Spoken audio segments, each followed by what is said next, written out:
Aquestes imatges de 1976 formen part del curtmetratge Comediants. El seu director, Joan Corbera, les va enregistrar durant una visita del grup teatral a la ciutat de Granollers. La digitalització de les imatges permet que es puguin emmagatzemar de manera permanent i visualitzar-les sense haver de recórrer a sistemes de reproducció obsolets. Ara amb Super 8 quasi ningú té maquinària per fer-ho i llavors aquí està penjat. Això és fantàstic. Jo totes les pel·lícules que tenia les he donat totes a l'arxiu perquè així les poden mantenir. I com que em dedicava més que tot a fer coses de documental, doncs les tenen totes ells, cap a 30 pel·lícules.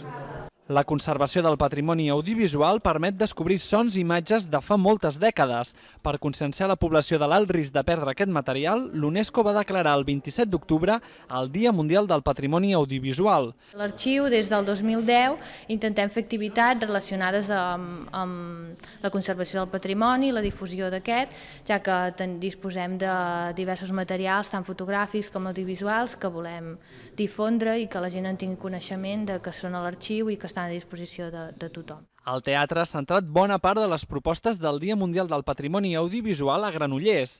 En el cicle Les tertúlies de l'arxiu s'han projectat algunes imatges de cartells i representacions de l'antic grup granollerí Teatre de l'Associació Cultural. En el món del teatre hi havia el que era el teatre amateur i el teatre independent. Nosaltres ens vam situar més amb el teatre independent, que era més de compromís i més amb la societat. Vull dir que no estava tant d'un teatre d'arcova i de mals entesos, sinó que digués coses. Aquest divendres, a partir de les 7 de la tarda al Centre Cultural de Granollers, hi haurà un passi del curt 1632 de l'any 1971 i dirigit per Lambert Botey Prat.